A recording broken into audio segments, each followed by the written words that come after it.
Hello, hello, hello, welcome, welcome, welcome. This is the football show. Welcome. This is the football show. And yes, this is the weekend preview, weekend review, not preview, to be honest. We're just reviewing, we are not previewing. So let's put that there. The weekend review.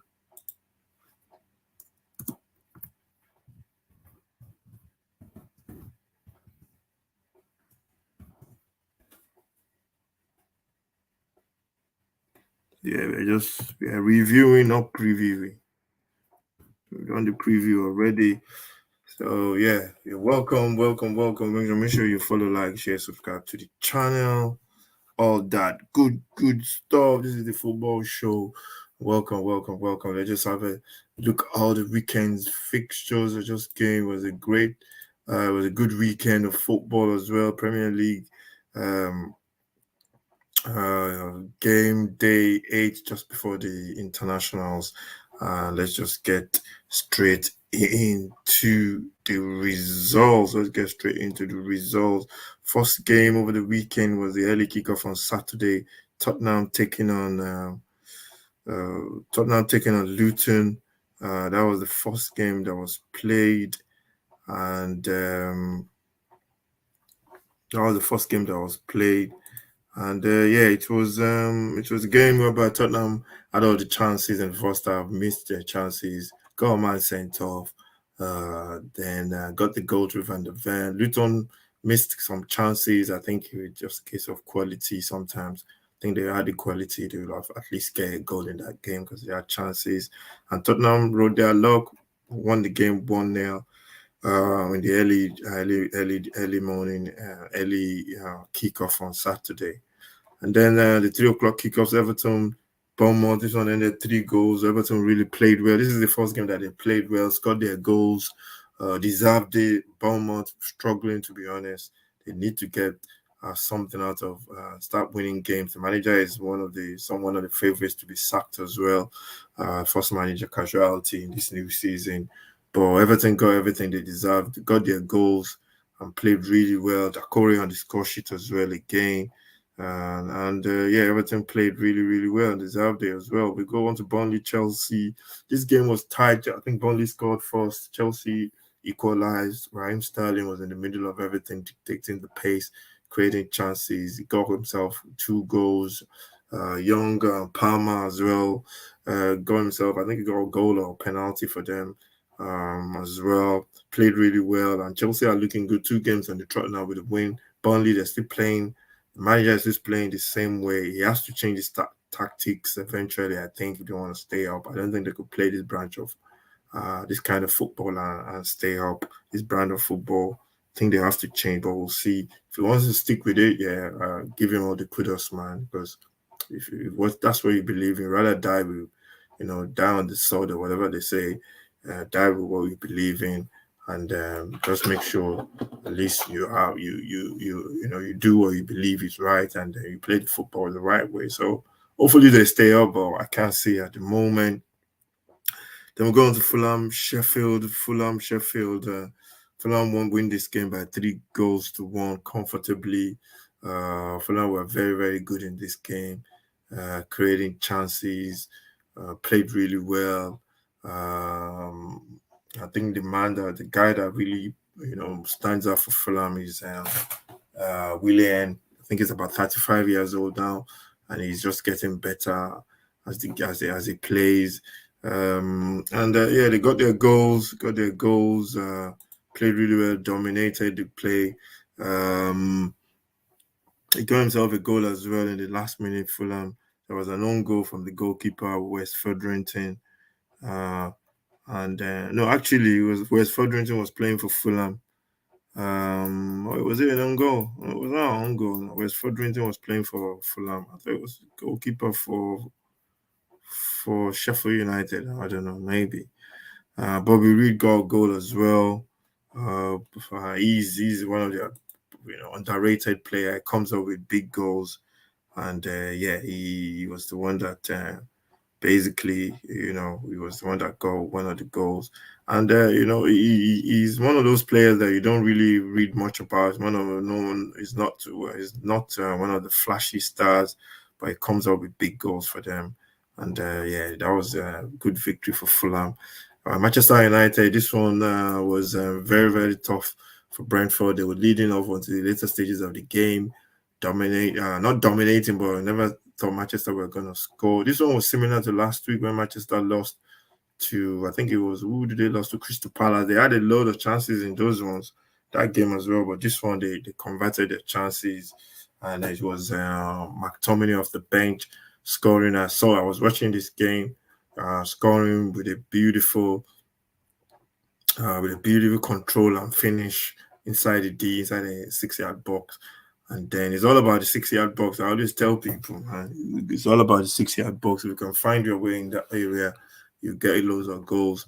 And the second goal was just beautiful play into the box. Maguire just heading it down into his path, and he just put the header onto it. The keeper could have saved it. I think he had touched it for Brentford.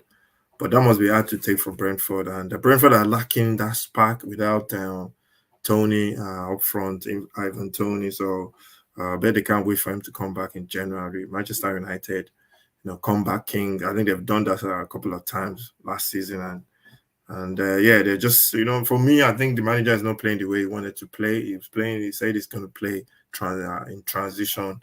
I don't think that's the way his teams in the past have always been possession based, and I think he's going to have to change that eventually for him to get the best out of to get Manchester United that people want to see. Palace and Forest, this one was goalless. I didn't even bother to watch it, to be honest. Thank God for that. It was goalless anyway. And then we move on to Sunday with a couple of games, Wolves and Aston Villa. Um, this one I thought Villa was going to win this one, but Wolves are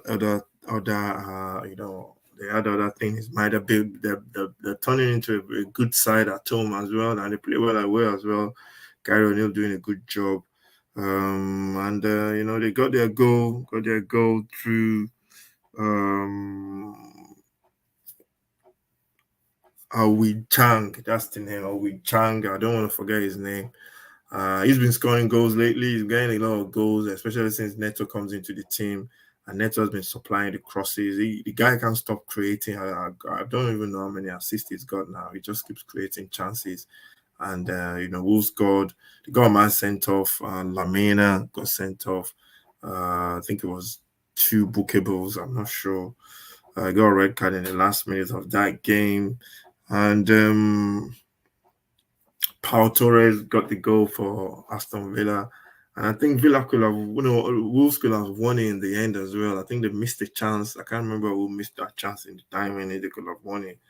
And yeah, it is, I think Wolves are steadying the ship. Villa as well, doing really well. I think Villa can play a little bit better though.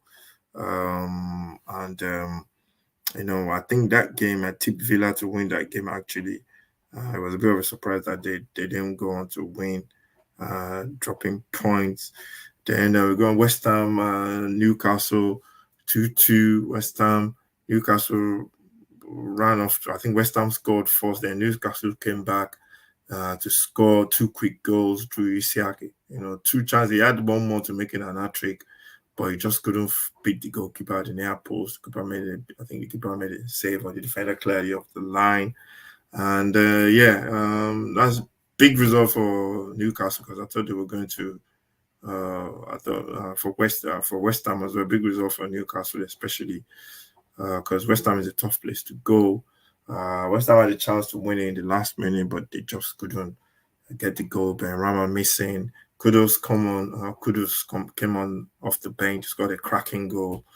And West Ham, there's going to be a tough place to go for teams. Definitely, Newcastle trying to find their balance. They won two before this one. I think they're just finding their balance. They got Champions League games as well. Brighton playing in Europa League midweek, drawing 2-2 with Marseille. Liverpool, I think Liverpool were not that good in this game. Brighton played. It seems to be creating a lot of chances, scoring goals, but they're conceding as well. They give you loads of chances, trying to play off of the back. They got the first goal through a mistake from Liverpool. I think it was McCarthy McAllister there, he got trying to get onto a pass from Van Dijk, and he was intercepted. And uh, can't remember the guy's name. What's his name again? Adinga. Is it Adinga or something? Scored the goal. Brighton got the first goal, but Liverpool came back with two quick goals. Salah, second one was a dummy. He put it in, and I think the second one was a penalty or something, or maybe the second one was a penalty that I put away. But Brighton came back, got a goal. I thought Liverpool were going to run off with the winners, but Brighton created a lot of chances. They put a cross into the box, and the big man, Duncan, at the tap in. Dunk, when I say dunk, the big man, everyone would be thinking it was going to be an header, but it was a controlled finish. Then the big game of the weekend, Arsenal, Manchester City, that ended 1-0 to Arsenal. Also breaking that Hoodoo, not beating City in about 19 meetings or something like that. The game was boring for me. I was watching it. It was boring. Two sides were they're just clogging the midfield. Everybody's trying to come into midfield. There was no enterprising. He had the feel of like a preseason game for some reason. I think the quality was missing on both sides in terms of Saka and Martinelli coming off the bench to score the goal. City missing players, Rodri and Oibe. They couldn't create anything. It just felt like it was really boring for me to watch, to be honest. It was not like entering into you attack, we attack. And Arsenal got their goal to Martinelli off a deflection from Ake. Ake had a chance to score actually in the first half, placed it over the bar. And a big victory for Arsenal there, just to, get over that, that psychological barrier of not beating City. So that was the weekend fixtures, and let's just check the table. Table as it stands now, Tottenham at the top with 18 points, followed by Arsenal. Tottenham at the top with 20, Arsenal on 20 as well. Got City on 18, Liverpool 17. There you go, Villa. And table at this point in time, I don't think you should be looking at it. Played almost 8 games. Played so far, played 8 games too far. So bottom of the table, Burnley, the new promoted side, Burnley, Bournemouth, and Sheffield are the bottom 3. I think the next games till Christmas. After Christmas, that's when you can outside looking at the table anyway and start looking at stuff to do. In the news, Daily Mail is Tottenham have been transformed. Arsenal have finally ended the Man City Hoodoo. Raheem Sterling, the Daily Mail also, Raheem Sterling, Luke Garrett, Southgate.